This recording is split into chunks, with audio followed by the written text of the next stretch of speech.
Good morning, all the invitees and guests for Dr. B.R. Ambedkar's 39th Foundation Day webinar lecture being organized by the Dr. B.R. Ambedkar Open University on National Education Policy 2020 Perspectives on Open Distance Learning by Professor V.S. Prasad Garu, formerly Vice Chancellor Acting IGNO, Vice Chancellor Dr. B.R. Ambedkar Open University, Hyderabad, and Director NAAC.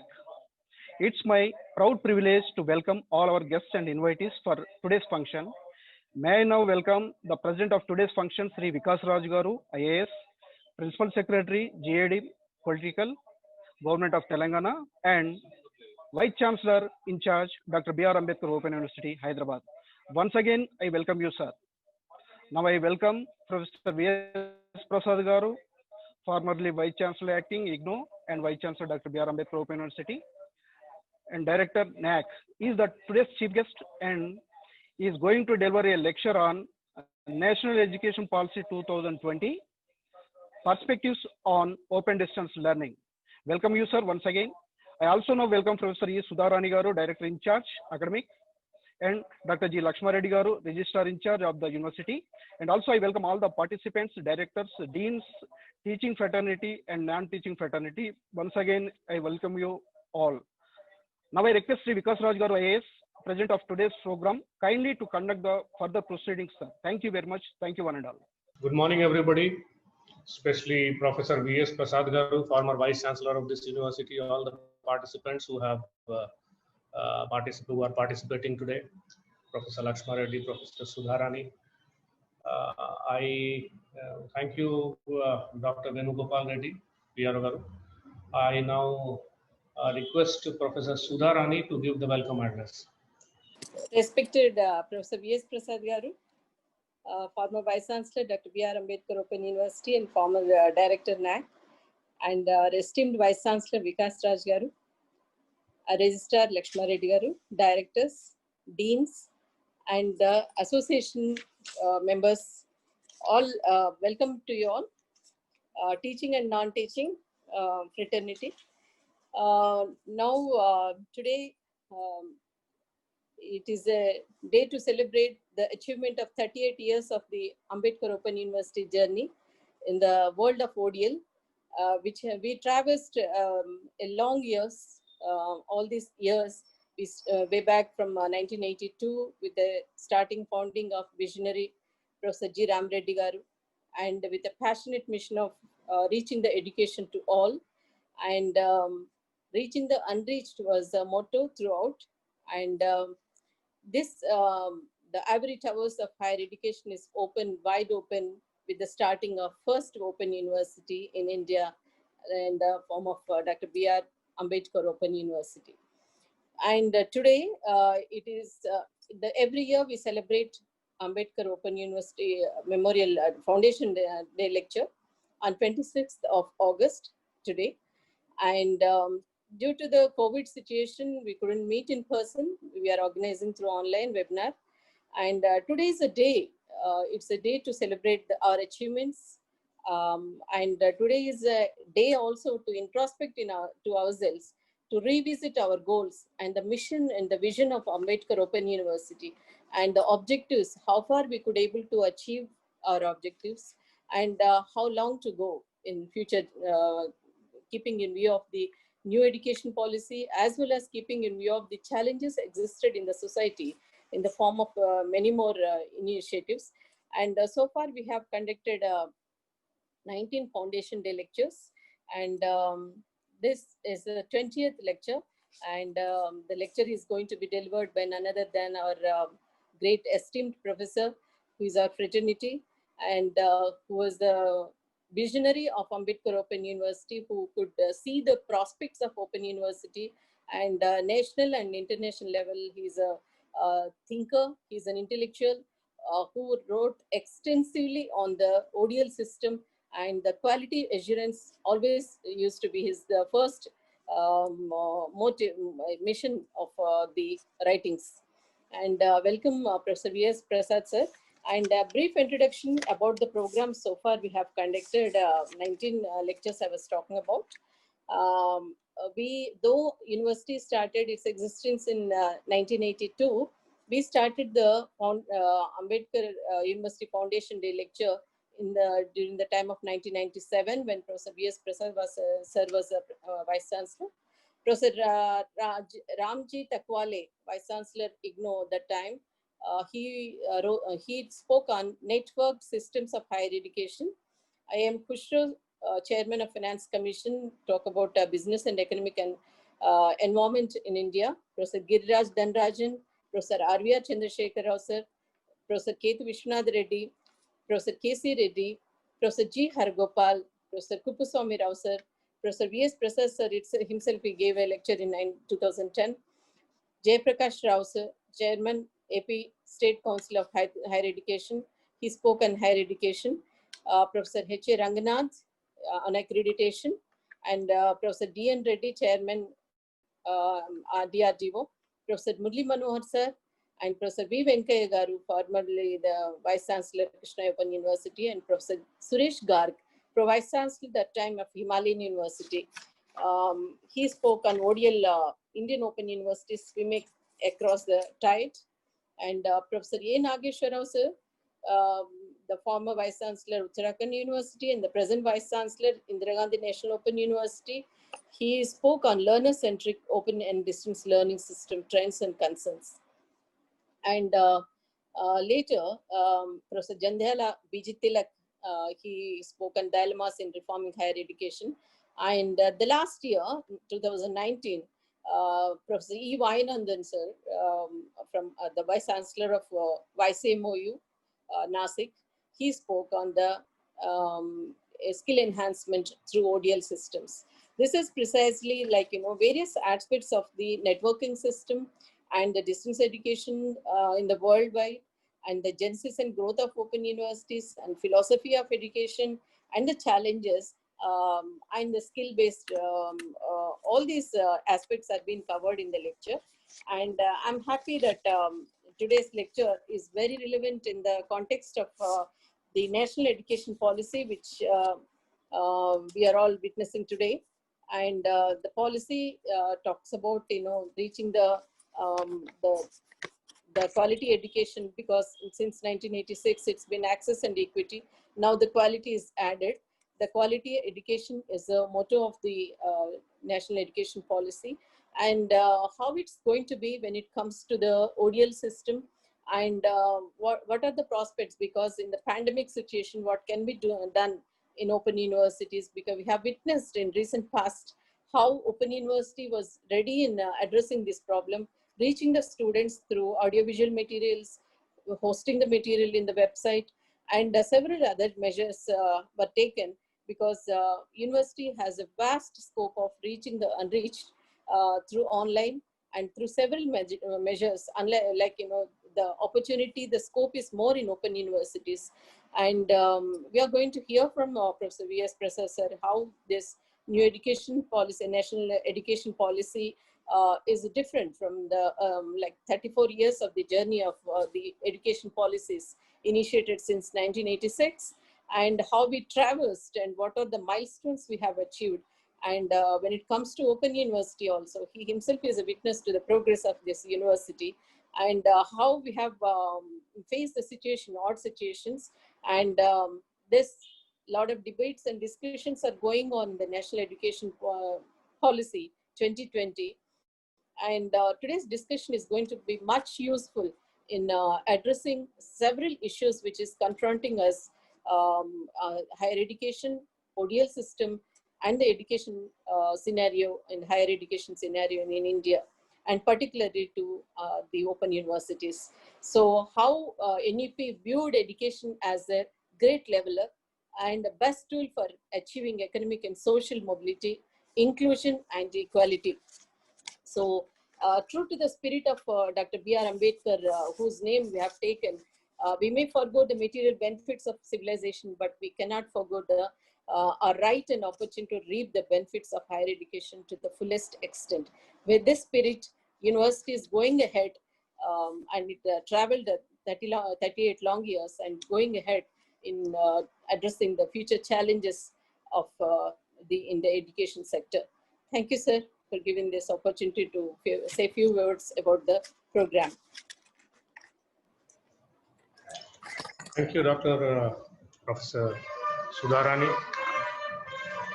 It's a bit unusual to, I'm also not yet totally used to this remote system of having meetings. But good, at least this way I am being able to see a lot of people here. Many of them I have not met till now. Of course, this is my second stint as in charge Vice Chancellor of this university.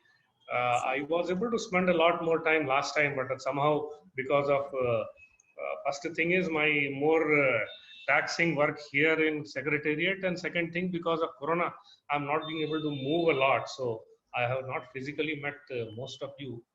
Of course, a few faces which I did see last time, I was able to recognize, but then in video, it is very difficult to recognize anybody. So good morning once again, and my congratulations to all of you who have been part of this growth of this university since 1982. I suppose it started in 1982. I'm sure Professor Prasad would have been instrumental in bringing a lot of things, and he will be the correct person to give a lecture on this foundation day, more so with his experience in NAC also. I do remember we did some sort of a study a long time back on the accreditation system, and I am seeing that it is evolving. A lot of things have happened. In fact, last 10 years when I was here as the Vice Chancellor in charge, I was also seeing the credit-based system coming in, that transfer credit system that was coming in at that time. But good, we have moved in a lot of distance from them since the time Dr.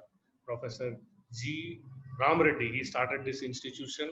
The university has flourished. I am told now we have about 1.3 lakh enrollment as against 6,321 that we started with in 1982,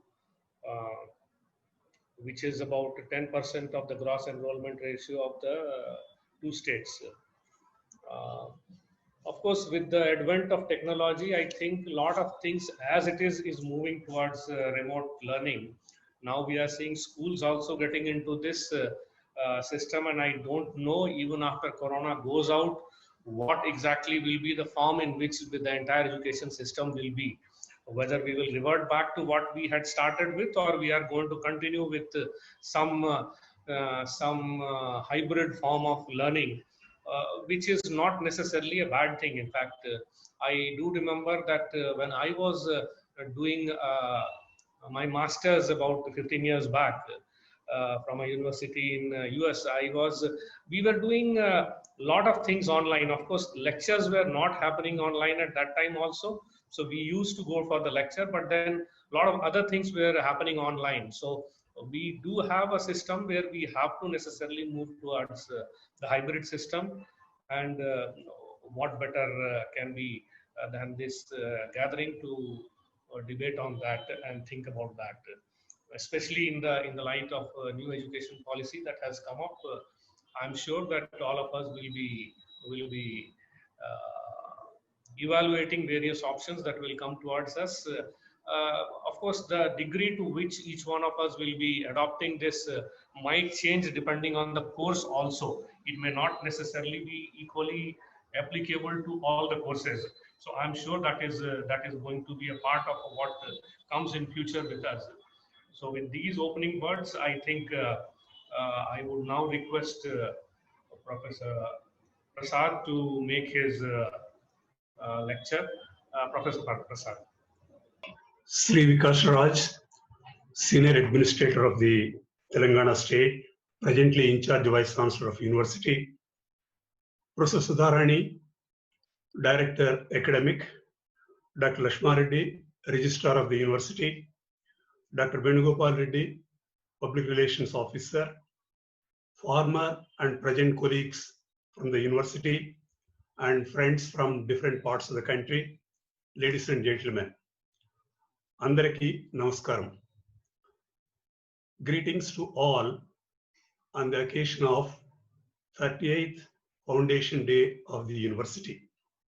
Thanks to the University for this opportunity given to me to give a lecture on this occasion.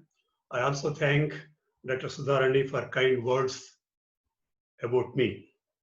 I had the privilege of working in this university for over 2 decades in different capacities, and I'm very happy to participate in today's program.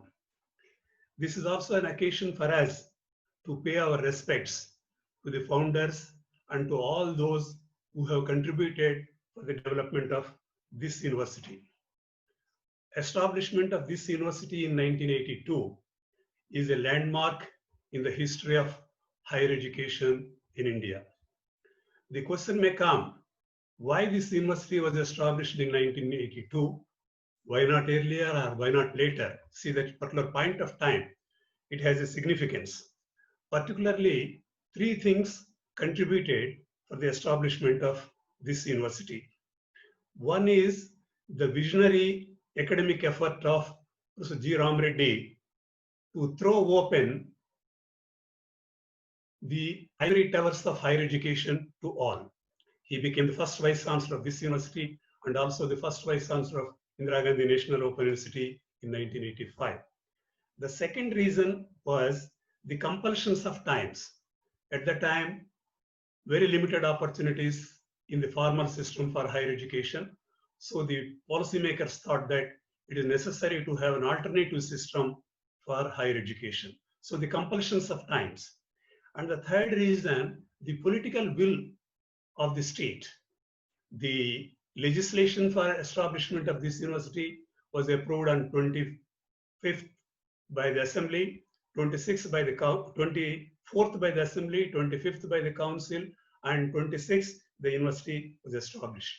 So we are here today because of the contributions made by many former colleagues, present colleagues, those who developed the resources, educational resources, and the teaching staff and non-teaching staff and all these people. And it is a time to pay our respects on this occasion to all of them. The university is named after great national leader, Bharat Ratna, Dr. B.R. Ambedkar in 1991. Ambedkar strongly believed in the transformative role of education.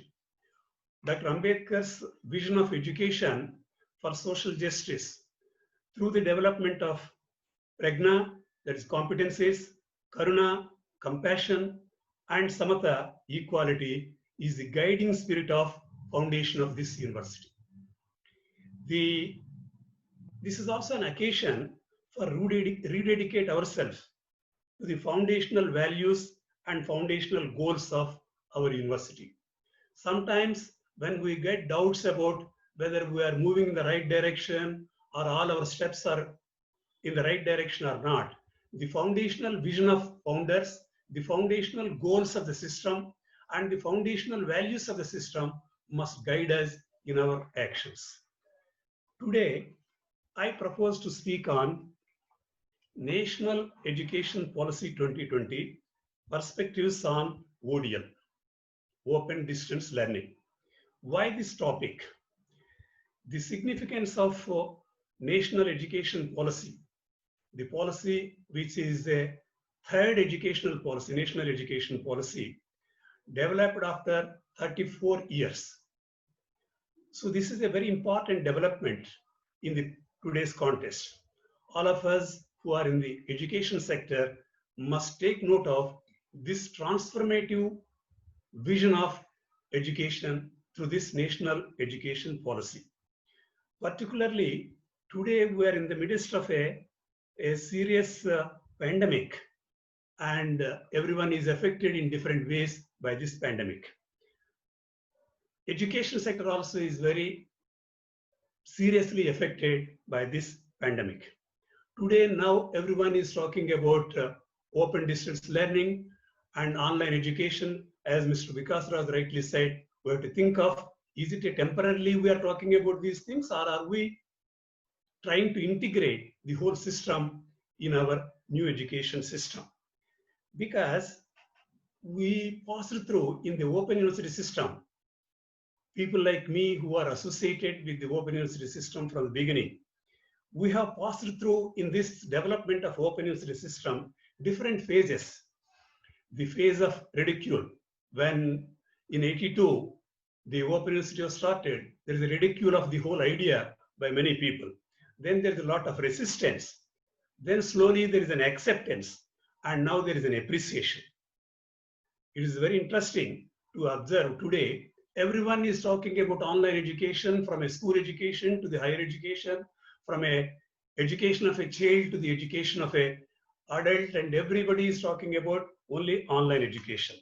But as all of us also must remember, till 2019, University Grants Commission has not permitted even the open universities to offer online education programs. So this is a change in the time, and you see why these things are happening. We have to examine these things also.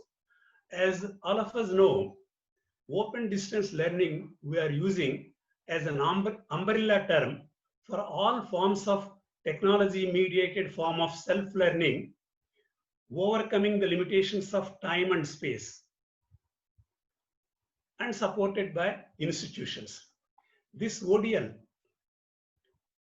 earlier we used to call it as a correspondence education. Later it was called as a distance education. By integrating open and distance elements, today we are calling it as a open distance learning.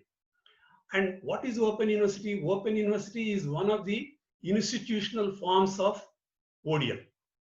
Other institutional forms are maybe dual mode university or maybe independent institutions. But the Open University is an important institutional form of ODL. Today, my focus of this presentation is on, it is not a discussion on national education policy per se or overall review of national education policy. My focus is on, in the national education policy, what is good or what is desirable and what is appreciable, particularly about the open distance learning. So the focus is on new education policy, national education policy, and its emphasis or its perceptions on open distance learning. Before going into this new national education policy, let me very briefly touch on the historical trajectory of national policies on open distance learning. National policies on education in 1968 and 1986, what they were talking about open and distance learning. The first national policy on education was developed in 1968 in the background of Kothari Commission report of 1966. Education Commission was constituted in 1964 under the chairmanship of Kothari, D.S. Kothari, the then chairman of University Grants Commission, and it is popularly known as Kothari Commission. And this Kothari Commission report is the basis for development of national policy on education of 1968. Also in the background of, particularly in the ODL, in 1962, Delhi University started courses of correspondence. In India, distance education is almost 60 years old, 1962, maybe 58 years old. And Open University is almost 40 years or 30 years old. So in the background of this Kothari Commission and Delhi University, the national policy on education 68 policy mainly focused on two things. One is educational opportunities, the ODL. There is a section, it is a small policy document. It may be of 10 pages only. There is a section on part-time education and correspondence courses. The title of this section is Part-time Education and Correspondence Courses. This section mainly emphasized on two things. One is educational opportunities to working population and those who cannot afford full-time education. That's why they called it as a part-time education, and the mode is correspondence mode. So this is a part-time education for those who can't afford full-time education and for those working population. Maybe you see the public servants, or maybe in the different sectors. Secondly, this policy also makes very clear that the ODL system should be given same status as that of full-time education. These are the two important features of 1968 national policy relating to ODL. Then you come to the second policy. This is in 86, which is with modifications in 1992. This 86 policy, if you see the second national policy on education and related to ODL, this second policy, when it is developed in 86, the background is in 82, Ambedkar Open University, or the then known as Andhra Pradesh Open University, was established. In 85, National Open University was established. If you see this policy, the heading given to ODL in this policy is Open University and Distance Learning. In the 68 policy, it is part-time education and correspondence education. Now the heading given here in this policy is Open University and Distance Learning. So the three aspects which are emphasized in this 86 policy, I am referring to 86 policy. This 86 policy emphasizes the importance of open learning system to augment opportunities for higher education and as an instrument of democratization of higher education, and to make learning a lifelong learning process. And also it suggests strengthening of Indira Gandhi National Open University and promotion of establishment of open universities in all states.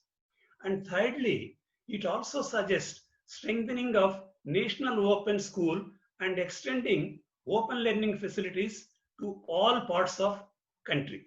So here the focus is on open universities, open school, and extending open learning system at school level and at university level by institutional arrangement of a open school and open university.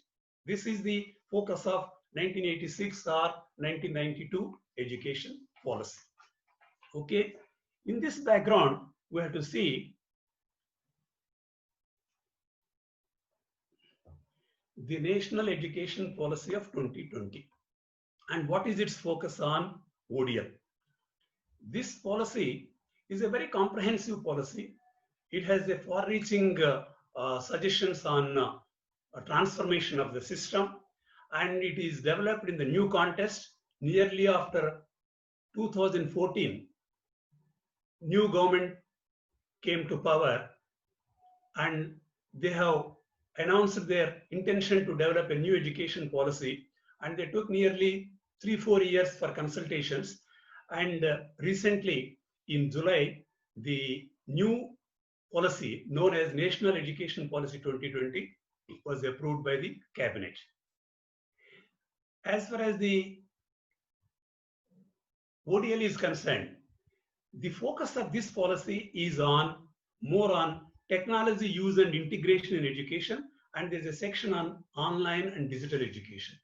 Interestingly, you have to see that this policy, there is a discussion on ODL, but there is no separate section on ODL. Discussion on ODL at a school education level and at higher education level, and they emphasize the importance of ODL, but there is a more and more lot of discussion with separate sections. Section 23 and 24 of this report talks about technology use and integration and online digital education. Interestingly, in this whole report of 66 pages report, there is no mention of open university in the report. There is no mention of this open university. There is a mention of open distance learning. There is a mention of online learning. There is a mention of a digital learning, and there is a mention of technology use in integration. There is no mention of open university. As a person who is associated with Open University, I must say that I felt a little bit disappointed.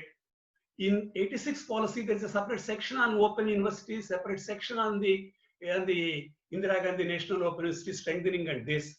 But if you see today, there are 17 open universities in the country, 15 in the public sector and 2 in the private sector. And these 15 in the private sector, 1 at the national level and another at the, and 14 at the state level. And these institutions are playing a very important role in the higher education, and around 11 to 12% of learners in higher education are in these institutions. And this sector, open university sector, did not find enough place in the new policy or the national education policy. The important contributions of the open university system, as all of us know, this open university system resulted in enlargement of educational opportunities or providing educational opportunities to more socially disadvantaged groups, development of educational resources, and making education more cost effective and affordable, and lifelong learning opportunities. So we expected more focus on this. But the focus of this new policy, as I said, is on development of multidisciplinary and multi-mode universities. That's why, if you see the thrust of this new policy, the focus areas of this new policy related to ODL. The 5-6 points I have noted, I would like to share with all of you. The thrust of the national education policy on ODL. I am using the ODL as an umbrella term, and thrust of the national education policy on open universities or on dual mode universities and this.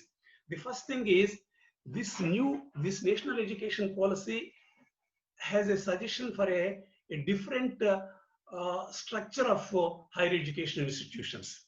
In their structure of higher education institutions, all higher education institutions, they have categorized as the 3 types of higher education institutions. 2 types of universities. One is the research intensive universities, they are calling them, where research and teaching is given equal importance. They are calling them as a research intensive universities. The second they are calling as a teaching incentive, what you call as the incentive, or is the universities. These teacher intensive universities, and third is autonomous degree awarding colleges. The policy talks about ODL, the policy talks about 3 modes of education. One is it talks about the ODL, it talks about the online education, and it talks about the in-class education. So what we are talking about a campus-based education, the policy talks it as an in-class education. So the 3 modes of education, ODL is one mode, online is another mode, and in-class is another mode. The policy is talking about the synergy of all these modes. And the policy is not in favor of what you call as a single stream universities or educational institutions, like teacher education colleges or engineering colleges or medical colleges or law colleges, single stream colleges. They want all educational institutions, universities and colleges, to be multidisciplinary institutions. They also are expecting these multidisciplinary institutions to offer online programs, ODL programs, and in-class programs. So multidisciplinary and multi-mode educational institutions. The focus of this new policy is on multidisciplinary and multi-mode universities and colleges. So we have to look into this aspect. This is a very important aspect. The policy equally emphasized the importance of online and digital and the ODL education. They have equally emphasized the importance. The importance given in this policy, technology integration in education. They gave a lot of importance to this technology integration in education. National Educational Technology Forum, they suggested creation of this forum as a think tank to promote ideas on the use of technology in education. They made a number of suggestions on how this National Educational Technology Forum to be created by the Ministry of Education. Now they are calling, earlier Ministry of Human Resource Development, now they are calling Ministry of Education as a part of that. So technology is to be extensively used, and this forum as a think tank and is expected to play an important role. The third aspect they emphasized is digital infrastructure to be created by the state. And that digital infrastructure, extensive digital infrastructure, is to be created by the state, by the central government and by the state government. And the policy also talks about the need for addressing the question of digital divide also. So this is also the important aspect in the new policy. Another dimension is the new policy clearly makes a clear statement and clearly says education is a public good, it is not a commercial activity. This is a very important statement, and this is very important policy direction in related to the open distance learning also. Because in India, unfortunately, we have a history. All open universities are mostly they are in the public sector, all the 15, and the 2 private open universities are not playing a very important role. And these are service institutions. But there is also a tendency, and some institutions are using ODL as a commercial activity or as a money generating activity. So the policy clearly says that education cannot be used as a commercial activity, as a money generating activity, as a profit making activity, and it is a service activity, and it is a public good, and it is for the welfare of the people. This is a very important in the context of ODL. So ODL cannot be a money making activity, a commercial activity. This is a very important statement. Another dimension, they are talking about how the system is to be regulated. The ODL has passed through a system of very rigid control system.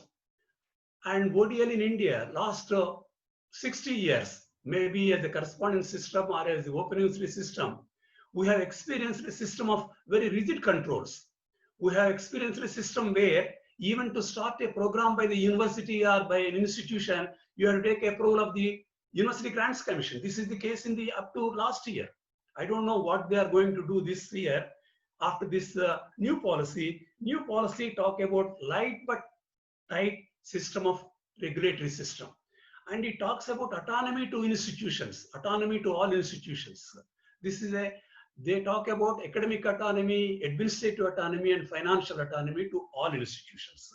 So is a welcome development to all open universities and ODL institutions also. This is also another important development. The policy also talks about development of quality framework. This is also an important concern of a distance education system and the quality of a distance education system. And the national policy talks about need for developing a detailed framework for quality assurance. And they are talking about the quality assurance which is equally applicable to ODL, online, and that of in-class. And the same standards are to be applied, and it should be of a global standards. And they are talking about a synergy of all modes. This is another dimension. So if you see this, the focus of this new policy, in contrast to the focus of the first policy of 68 on part-time education and correspondence education, 86 on open universities institutional forms, and in 2020, the focus shifted from that of a open university to a broad system of open distance learning, and emphasis is on the use of technology in education. And emphasis is on the use of online form of education. Emphasis is on the use of ODL form of education. Emphasis is on the use of synergy of modes. This is the emphasis. So let me briefly, friends, let me briefly touch on what is the way forward for open universities. The way forward for open universities, to me, I have identified 5-6 suggestions for the consideration of all the people, particularly for the consideration of people who are in the system. The people who worked in the system, we have some experience, we would like to share our experience, but it is the responsibility of the people who are in the system to take note of all these developments and move forward. And these few suggestions, one is probably in the context of national policy focus on the synergy of modes. Maybe open universities also have to move from single mode, dedicated mode universities to multi-mode universities without losing their identity. They still continue to offer large number of programs or majority of programs through ODL are online, but they can also engage themselves in in-class activities, and this synergy of modes is very, very important. And now, as Mr. Vikas Raj very rightly observed, this type of a blending or hybrid mode, this is what we are looking for. You see, the blended mode, that is very, very important, and universities must plan for this blended mode. And this is one suggestion.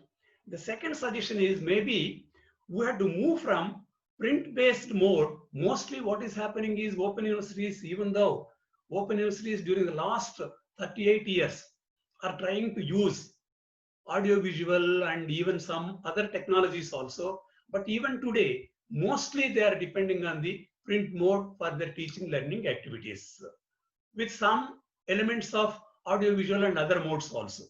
Probably now we have to move from print-based mode to the blended mode.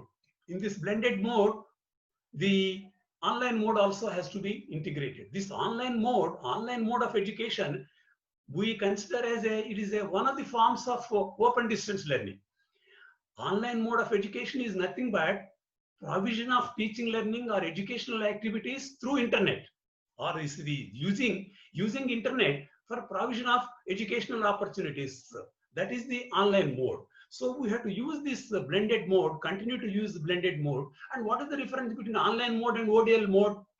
ODL mode, as you know, from a correspondence to ODL mode, when we moved, correspondence mode mostly uses only correspondence media or print mode. Whereas the ODL means, you see, the multiple modes or multiple the systems are used for education purposes. That is the ODL. So we have to move from print-based to the blended mode. And the third suggestion is we have to very seriously think of moving from a dependency model to what our Prime Minister is calling as Atmanirbhar model. This Atmanirbhar model is Atmanirbhar is nothing but a self-reliance model. We now look for self-reliant universities, Atmanirbhar universities. Suppose all open universities, can they become Atmanirbhar open universities? What do we mean by, what I mean by Atmanirbhar open universities are a dependency model. In the dependency model, if you see our structures, very few academic staff members are appointed on regular basis, and all our resources are developed with the participation of the external resource persons. This is a more a dependency model. And all our student support services are provided by the regular conventional universities. This is a dependency model. Probably dependency model has some advantages of economy of scale, advantages of affordability, or advantages of offering large number of education to large number of students. But it also results in our dependence on others and not able to evolve our own systems.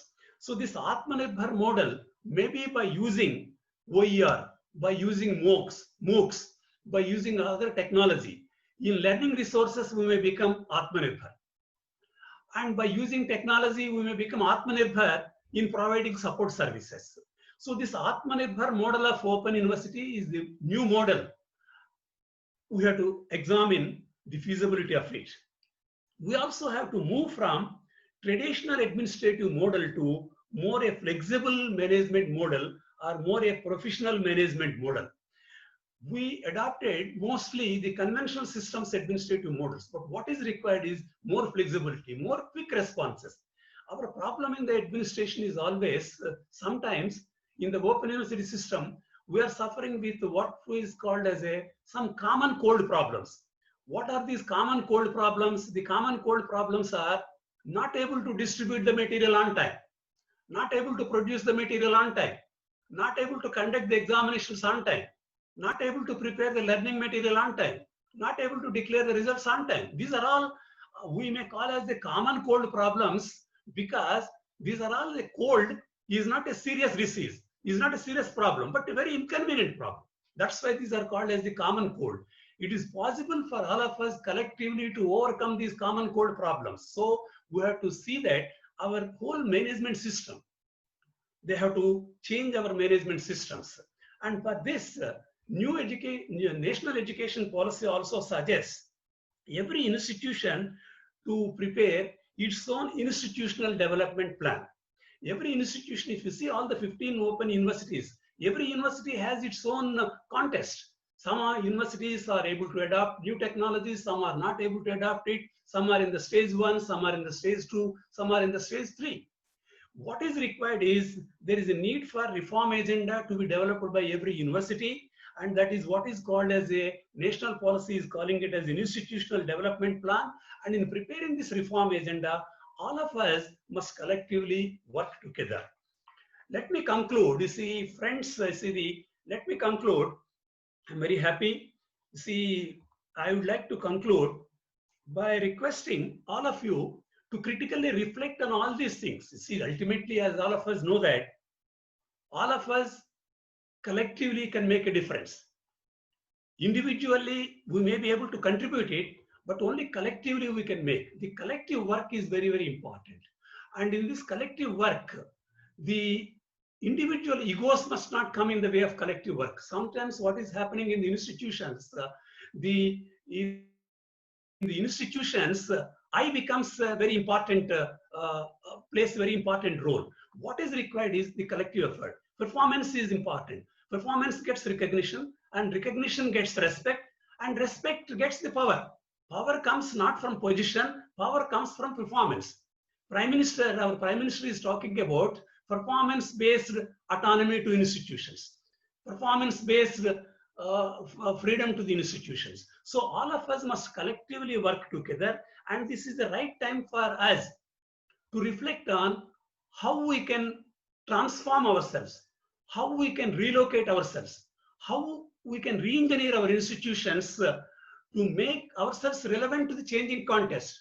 If you are not able to make relevant to our changing context, there is always a danger. If you don't act today, we may not be there tomorrow to act. So that is the danger. So my request to all colleagues is, this is a great opportunity for us. We are all feel proud of the first open university and an opportunity to work in this university. I know all our present colleagues are doing their best. My only wish is they collectively must take this university forward. I am thankful to all of you for giving me this opportunity and listening to me. Thank you very much. Thank you, Professor Prasad. You have set the tone of the discussion that needs to happen in the university, and I'm sure we will all get together and discuss on this. Probably governments also need to be involved. The state government needs to be involved in this discussion as to what needs to be done in this line. And as was appropriately told by you, what mix is possible for whom and at what stage of evolution each of our universities are. So I'm sure we'll take that discussion forward. Probably we will also engage with you at that point of time to take help from you, from all the experience that you have. With these words, I think we come to an end to this session. Professor Lakshma Reddy, I request you now to give the vote of thanks. Thank you, sir.